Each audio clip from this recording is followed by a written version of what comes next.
What's going on, y'all? Back with another one. Hope y'all having a great day. Last video I got into kind of showing you guys how to boost your kick. So today I want to show you guys how to boost your snare. And a lot of stuff is the same, but there's a few different things that you could do with a snare in different ways. So I wanted to make a video on that. Hopefully to help you guys out. I got the same beat right here pulled up. Go ahead and play it real quick.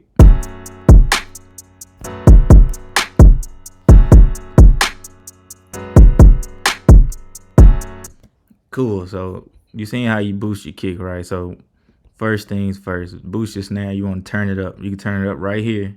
That's one way to do it, right? Turn it up right here. Same as the kick. I showed you guys this with the kick, but if you didn't watch that video, I'll go ahead and do everything over again, right? So second way, you can send it to a mixer track. Got the kick rooted to 1. We'll route this one to track 2. And you can turn it up right here.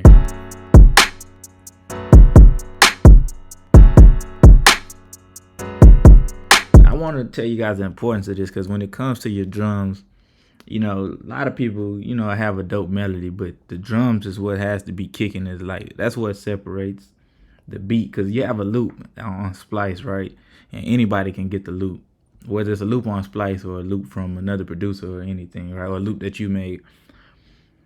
Anybody can have the loop, right? But everybody don't really know how to make the drums and the beat hit hard and make the beat nice, the way that it should be. So that's what's gonna separate. So, and a part of making the beat nice is having drums that stand out. You don't want your drums too low or your drums just sound, in the background or something like that. So this is why it's important to, especially your kick and your snare. It'd be like the two hardest things you probably want to hit when it comes to your drums. So that's the importance of this video.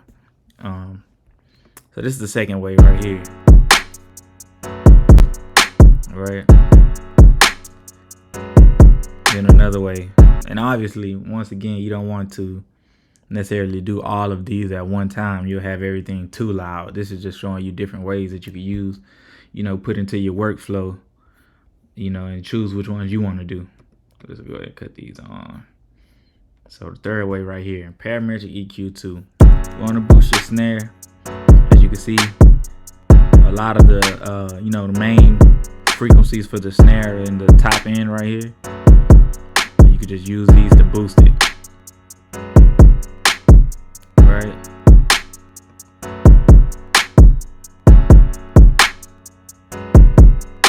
You can play around with it. See where you want it to be boosted at.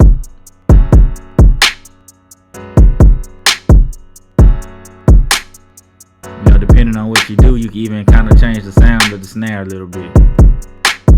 If you want to turn everything up, in the parametric EQ on the snare, you can use this right here.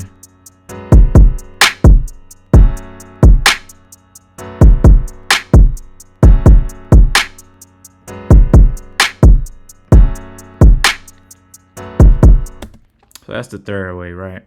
Another way, click on the snare. Cool, right here you have volume. Make sure this is turned all the way up. You could adjust the volume right here. See, that's very low. Panning as well, by the way, just a side note.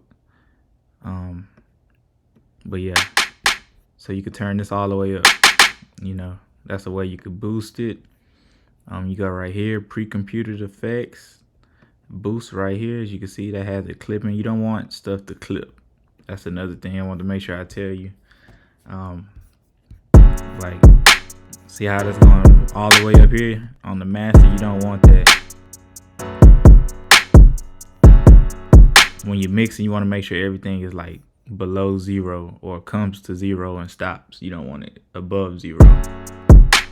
But this is just for demonstration purposes, just to show you guys how to boost your kick. Oh, your snare, I'm sorry. So that's another way. You hit the clip button. I think that allows it to clip and it'll keep boosting it.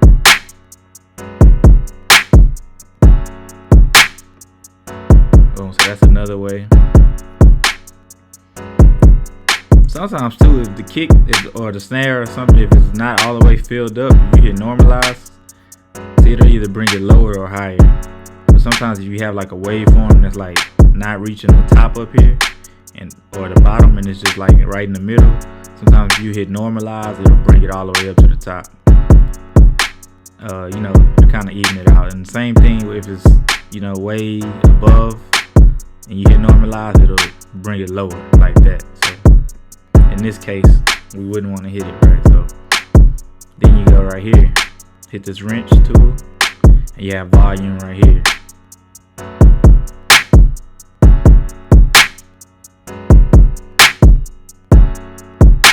So that's another way you can boost your snare, get your snare to cut through the mix. And you can do the same with hi-hats. You can do the same with hi-hats as well.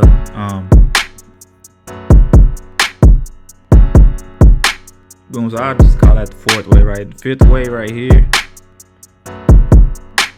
My favorite plug-in for this, I like to use, is Fresh Air. And you can boost the mids. But I think what really sounds well on the snare is the highs. When you boost the highs, you'll notice the difference.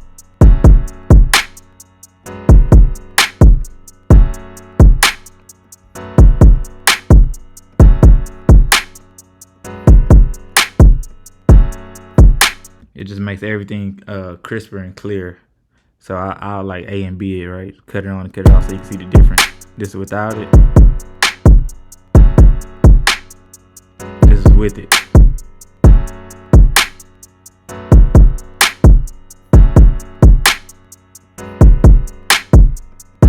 Without it. With it.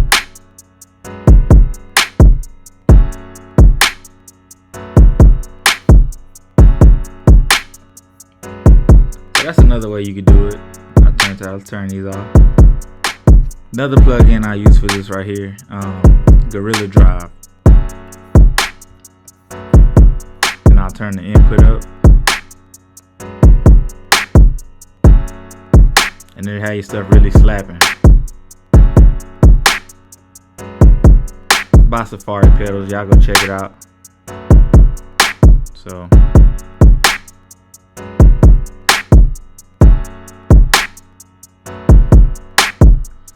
yeah, man, that's like 5-6 different ways you guys can boost your snare, get your snare to cut through the mix. I just wanted to show you guys that. I know I did a video with the kick, so just wanted to do a video just, you know, strictly for the snares, just to, you know, isolate it, you know, for everybody that wants to zone in on that and figure out how to do that. I wanted to separate it, do 2 different videos. But I hope this video helped y'all out, man. Hit that like button for me. Hit that subscribe button for me, man. Got new content dropping every day. Appreciate y'all for rocking with me. I will see y'all in the next video. Signing out.